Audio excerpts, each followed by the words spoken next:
अपने घर को छुट्टियों के लिए आया हुआ था और उसी बीच जो है लड़ाई झगड़ा हो गया जमीनी विवाद को लेकर, जिसमें खूब मारपीट हुई, लाठी डंडे चले और उसके बाद जमकर फायरिंग हुई, जिसमें 3 लोग ऑन द स्पॉट खत्म हो गए और बाकी 2 लोग घायल है, जिनको जिला चिकित्सालय में भर्ती कराया गया है। और मौके पर तनाव है, लेकिन पुलिस फोल लगा दिया गया है और बाकी वहाँ पे उच्च अधिकारी पहुंच रहे हैं। चलिए रविंद्र, शुक्रिया तमाम जानकारी के लिए।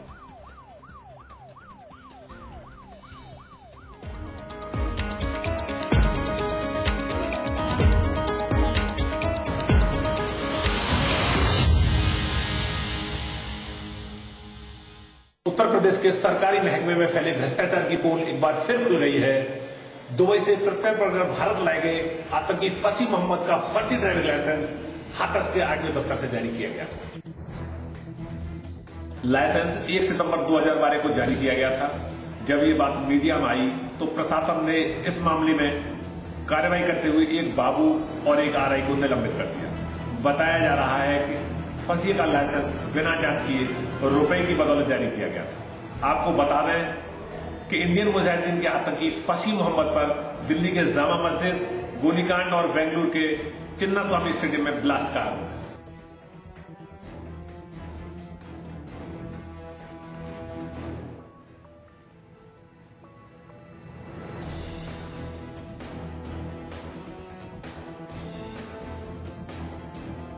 फसी को 29 जून की रात दुबई में गिरफ्तार किया गया था और सोमवार को उसे प्रत्यर्पण के जरिए भारत लाया गया। बीजेपी अध्यक्ष नितिन गडकरी की मुश्किलें कम होने का नाम नहीं ले रही हैं। ताजा मामला गडकरी की कंपनी को मिले लोन का है। एक अंग्रेजी अखबार ने खुलासा किया है कि गडकरी की कंपनी पूर्ति को आईआरबी ग्रुप की ओर से 164 करोड़ का लोन दिया गया। इस कंपनी को साल 1995 से साल 1999 के बीच महाराष्ट्र में कई ठेके दिए गए। इस दौरान गडकरी महाराष्ट्र के पीडब्ल्यूडी मंत्री थे। इसी कंपनी ने मुंबई पुणे हाईवे बनाया था। इतना ही नहीं, गडकरी की कंपनी पूर्ति में आईआरबी के मालिक डीपी मैस्कर के 68.4 लाख शेयर हैं। इसके अलावा 16 और कंपनियों के भी पूर्ति में शेयर हैं।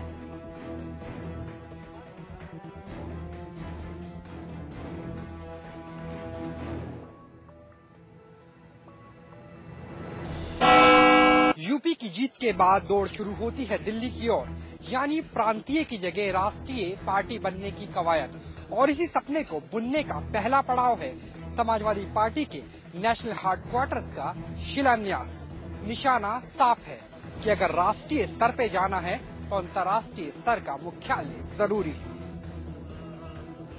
समाजवादी पार्टी के राष्ट्रीय मुख्यालय के भूमि पूजन के वक्त मुख्यमंत्री अखिलेश यादव के साथ रामगोपाल यादव, शिवपाल यादव और मोहन सिंह भी मौजूद थे और साथ में समाजवादी पार्टी को राष्ट्रीय स्तर पर पहुंचाने का सपना भी। हालांकि समाजवादी नेताओं ने साफ कर दिया कि गुजरात और हिमाचल में पार्टी चुनाव नहीं लड़ेगी, लेकिन उन्होंने ये भी बता दिया कि लोकसभा चुनाव के लिए समाजवादी पार्टी के उम्मीदवारों की लिस्ट तैयार है और इस सूची के नामों का ऐलान जल्द ही किया जाएगा।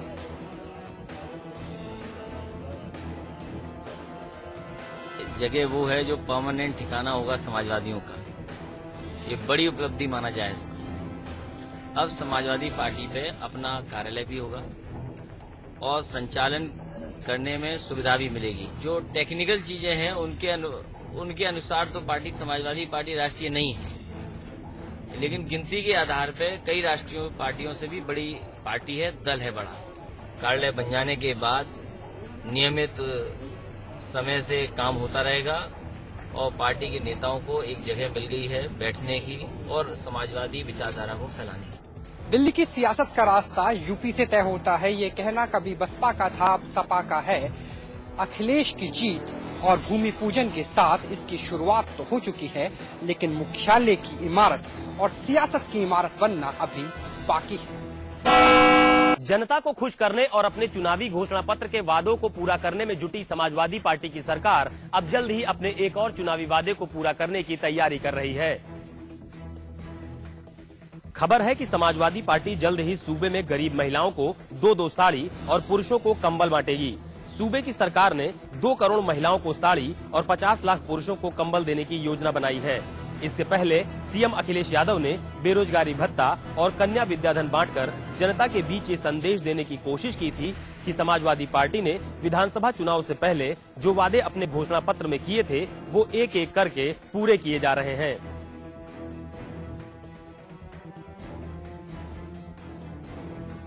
हर चुनाव घोषणा पत्र में जो भी बातें कही गई है वो निर्धारित समय पर अखिलेश सरकार, श्री अखिलेश यादव की सरकार पूरी करेगी। हम चयन भी कर रहे हैं और हम कहां से कैसे मिलना है, ये सब चीजें हमारी प्रोसेसिंग में है। इस कड़ी में न सिर्फ गरीब महिलाओं को साड़ियां दी जाएंगी बल्कि कंबल बांटने की योजना को भी साकार किया जाएगा। सीएम अखिलेश यादव 7 नवंबर से विकास कार्यों का जायजा लेंगे। विकास कार्यों की जमीनी हकीकत जानने के लिए सीएम अखिलेश यादव जिलों का औचक निरीक्षण भी करेंगे। सीएम अखिलेश यादव ने सभी अधिकारियों को 7 नवंबर तक विकास योजना को दुरुस्त कर लेने के निर्देश दिए हैं। इतना ही नहीं, सीएम अखिलेश यादव जिला अधिकारियों से फोन पर भी विकास कार्यों का जायजा लेंगे। गौरतलब है कि सोमवार को सचिवालय NXC में सीएम ने विकास कार्यों की समीक्षा बैठक की। बैठक के दौरान अधर में लटकी योजनाओं को लेकर अधिकारियों से सीएम अखिलेश यादव खासा नाराज दिखे।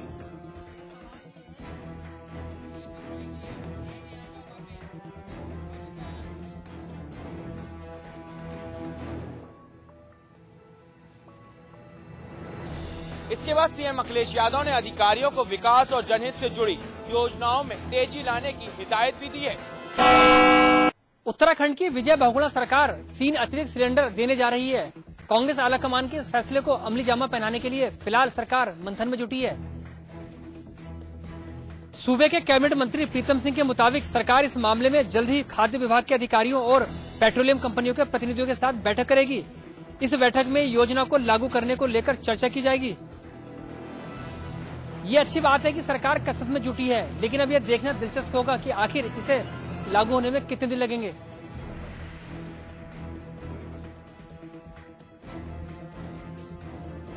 अंतर्राष्ट्रीय बाजार की जो स्थिति है तदनुसार इस देश को भी चलना है और हमारी कोशिश रहेगी कि जो संयुक्त परिवार का आपने जिक्र करा और जो इसमें जो खामियां हैं, इस खामियों को दूर करने के लिए हम सतत प्रयत्नशील हैं और इस परिप्रेक्ष्य में मैं शीघ्र ही जो है खाद्य विभाग और तेल कंपनियों के साथ एक बैठक करने जा रहा हूं। मुख्यमंत्री जी ने भारत सरकार में जाकर के क्या नाम है जो हमारे पेट्रोलियम मिनिस्टर हैं उनसे भी इस बात को कहा कि इन सब्सिडी के हम सिलेंडर दे रहे हैं, इसकी संख्या बढ़ा दी जाए। सूबे में सरकार अपनी ही नीतियों को लेकर सवालों के घेरे में आ गई है। सरकार ने सूबे के सहकारी और पंचायत विभागों में ऑडिट के समय सीमा में भारी कटौती की है।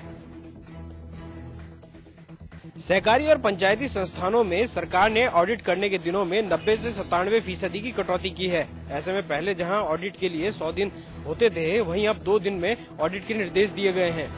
इस समय 10,520 सहकारी व पंचायत संस्थाएं कार्यरत हैं, जिसमें भ्रष्टाचार के मामले खासे सुर्खियों में रहे हैं। ऐसे में सरकार की तरफ से इन संस्थाओं के सालाना ऑडिट करवाए जाते रहे हैं, जिसमें कई बार इन संस्थानों में भ्रष्टाचार की कलई खुली है। लेकिन अब शासन और सरकार ने भ्रष्टाचार की कलई खोलने वाली व्यवस्था ऑडिट को ही कमजोर कर दिया है। ऑडिट का भय होना चाहिए, यानी जो कुछ हम व्यय कर रहे हैं या जो राज्य वित्त आयोग या अन्य वित्त आयोग या केंद्र सरकार से मिल रहा है उसका खर्चा हो और इसका ऑडिट किया जाएगा। इसलिए ऑडिट डिपार्टमेंट फाइनेंस के अंतर्गत आया और बहुत लंबा, केवल ऑडिट में सालों महीनों लग गए, इस पर रोक लगाई गई है। इससे भय भी होगा, नियंत्रण होगा, मितव्ययता बचेगी और करप्शन पर प्रतिबंध लगेगा। इस मामले में कांग्रेस के मंत्रियों का कहना है कि कर्मचारियों पर दबाव के लिए ये कटौती की गई है, लेकिन इस मामले में विपक्ष ने सरकार पर निशाना साधा है। कांग्रेसी नेता राम सिंह खेड़ा को जिला अदालत नैनीताल से लगा है झटका। खेड़ा की जमानत याचिका पर अब 26 अक्टूबर को सुनवाई होगी। दरअसल कांग्रेसी नेता राम सिंह खेड़ा ने दिल्ली में सरेंडर कर दिया था। आपको बता दें कि कांग्रेसी नेता राम सिंह खेड़ा पर विद्युत विभाग के अधीक्षण अभियंता HK गुर्रानी से अभद्रता समेत अधिकारियों को जान से मारने की धमकी देने का आरोप है, जिसके बाद खेड़ा ने पुलिस को करीब 10 दिनों तक चकमा दिया था। बाद में खेड़ा ने दिल्ली में सरेंडर कर दिया था।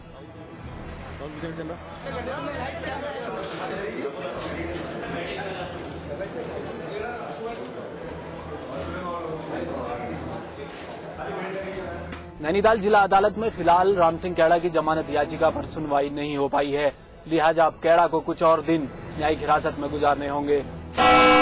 त्योहारों का मौसम शुरू होते ही मिलावटखोरों का धंधा जोर पकड़ने लगता है। ये मिलावटखोर मिठाइयों में जहर घोलना शुरू कर देते हैं, जिसको देखते हुए प्रशासन ने उनके धरपकड़ अभियान शुरू कर दिया है। इसी क्रम में रुड़की के तहसील प्रशासन और खाद्य विभाग की टीम ने बस स्टैंड के पास छापा मारा और 6 क्विंटल मिलावटी पेठा और गज्जक बरामद किया।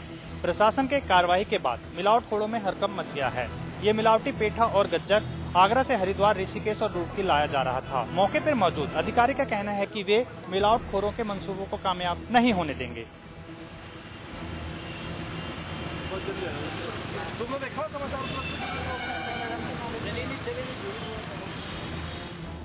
अधिकारियों का कहना है कि मिलावटखोरों के खिलाफ सख्त से सख्त कार्रवाई की जाएगी। देहरादून पुलिस ने नकली नोट बनाने वाले एक गिरोह का भांडाफोड़ किया है। देहरादून की पटेल नगर थाना पुलिस ने 2 युवकों को करीब 1.25 लाख रुपए के नकली नोटों के साथ गिरफ्तार किया है। ये दोनों युवक पिछले काफी समय से नकली नोटों के कारोबार को अंजाम दे रहे थे। पुलिस की माने तो 22 अक्टूबर की रात पुलिस को मुखबिर से सूचना मिली कि कुछ लोग नोटों से भरा बैग लेकर आईएसबीटी की ओर जा रहे हैं, जिसके बाद पुलिस ने तुरंत कार्यवाही करते हुए इन दोनों को धर दबोचा। पुलिस द्वारा पूछताछ करने पर इन्होंने बताया कि ये सारे नोट इन्होंने स्कैनर और प्रिंटर की मदद से बनाए हैं। पुलिस ने बताया कि पकड़े गए युवकों के नाम अंकुर और आशीष हैं, जो देहरादून के रहने वाले हैं।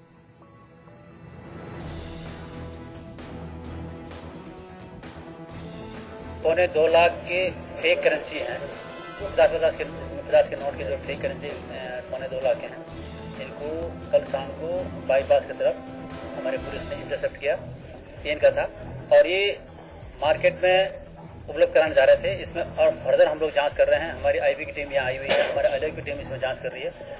पकड़े गए दोनों युवकों से पुलिस लगातार पूछताछ कर रही है और ये पता लगाने की कोशिश कर रही है कि इन दोनों के तार किस गिरोह से जुड़े हैं और कौन है इनका सरगना।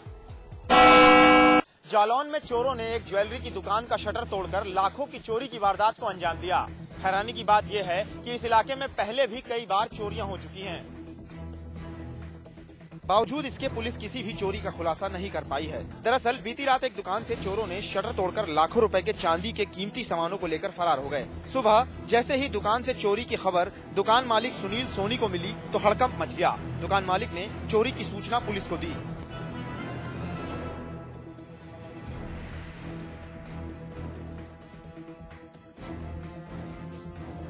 सराफा बाजार में मतलब ये है कि सराफे की दुकान में चोरी हुई है और यहाँ पर जो है सराफा बाजार इलाहाबाद बैंक के पास पिकेट लगती है और यहाँ पर ये आपके घंटाघर में पिकेट लगती है। इतनी पिकेट लगने के बाद भी ये चोरियां हो रही हैं। आखिर समझ में नहीं आ रहा हो रही कि कोतवाली बिल्कुल सुस्त बैठी रहती है। आजमगढ़ के कालीनगंज इलाके में एक महिला की गला दबाकर हत्या कर दी गई। महिला का नाम उषा है। बाद में लोगों ने इसकी सूचना पुलिस को दी। पुलिस ने शव को कब्जे में लेकर पोस्टमार्टम के लिए भेज दिया है। बताया जा रहा है कि उषा घर में अकेले रहती थी। आज सुबह जब लोगों ने उषा के घर में जाकर देखा तो उषा जमीन पर मृत पड़ी थी। उषा के गले में चोट का निशान पाया गया।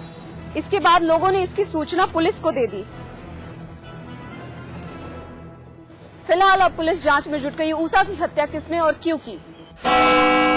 अल्मोड़ा में कैदियों का आतंक थमने का नाम नहीं ले रहा है। सिलखोड़ा गांव में फिर एक महिला को बनाया निवाला।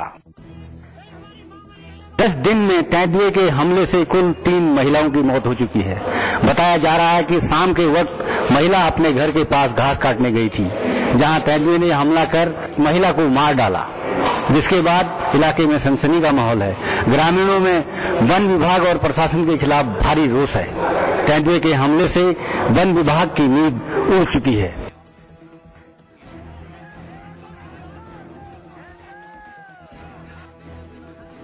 दोहरा में बाघ के हमले से एक महिला की मृत्यु हो गई।